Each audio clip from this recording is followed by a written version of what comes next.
তো বন্ধুরা, আজ আমরা কথা বলবো কনজুরিং সিরিজের সর্বশেষ cinema the conjuring last rights নিয়ে। এই সিনেমাটি ভারতে মুক্তি পেয়েছে 5ই সেপ্টেম্বর এবং বলা হচ্ছে এটাই হবে কনজুরিং ইউনিভার্সের শেষ সিনেমা।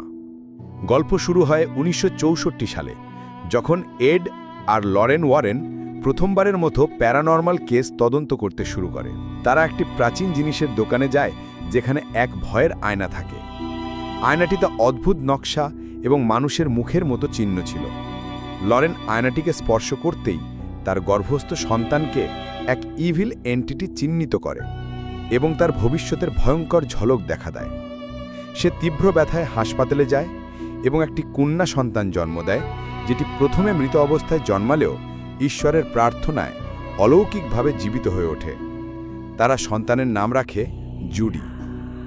কিন্তু এই কেস তারা ফেলে দেয়, কারণ তারা বুঝতে পারে এর কারণে পরিবার বিপদের মুখে পড়তে পারে। এরপর সময় গড়ায় এবং আসে 1986 সাল। এবার আমরা দেখি স্মল্ট পরিবারকে, যারা নতুন বাড়িতে উঠেছে। পরিবারের মোট 8 জন সদস্য এবং একটি কুকুর রয়েছে, কিন্তু এই বাড়িটি আসলে অভিশপ্ত। একদিন জন্মদিন উপলক্ষে মেয়েকে উপহার দেওয়া হয় সেই একই ভয়ঙ্কর আয়না। এরপর থেকেই অদ্ভুত ঘটনা ঘটতে শুরু করে। মোমবাতি নিজে থেকে নিভে যাওয়া, ছাদ ভেঙে পড়া, ফোন টেনে নেওয়া, যমজ মেয়েদের সামনে বৃদ্ধা মহিলার আত্মা দেখা দেওয়া, সবকিছুই প্রমাণ করে এ বাড়িতে এক শক্তিশালী আত্মা আছে। এমনকি বড় মেয়ে হিদার ভিডিও দেখে আবিষ্কার করে যে জন্মদিনের কেকের মোমবাতি নিভিয়েছিল কোনো আত্মা, আর সেই আত্মা পরে তার সামনেই কুঠার হাতে হাজির হয়। এক রাতা বাবা জ্যাককেও বাতাসে তুলে গলা চেপে ধরা হয়। পরিবারটি বুঝতে পারে তারা বিপদে রয়েছে এবং সংবাদ মাধ্যমে নিজেদের অভিজ্ঞতা জানায়। এদিকে জুডি বড় হয়ে 22 বছরের হয়েছে এবং টনি নামের এক যুবকের সঙ্গে জড়িয়ে পড়েছে। পারিবারিক অনুষ্ঠানে টনি তাকে প্রপোজ করে এবং সবাই খুশি হয়। কিন্তু জুডির চারপাশেও অদ্ভুত ঘটনা ঘটতে থাকে।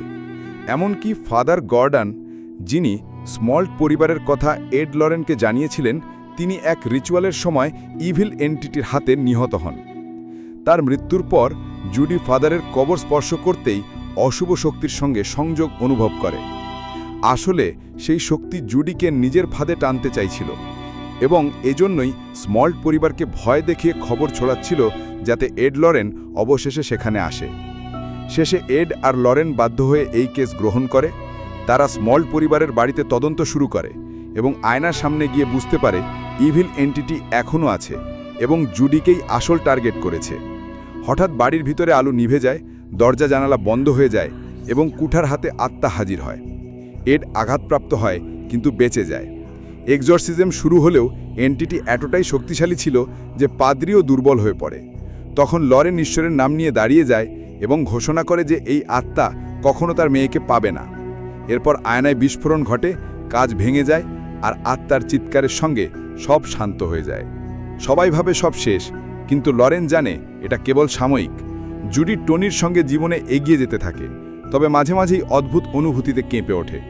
সিনেমার শেষ দৃশ্যে আয়নার ভাঙা টুকরোয় আবার সেই ভয়ঙ্কর মুখ দেখা দেয় এবং স্ক্রিন অন্ধকার হয়ে যায়।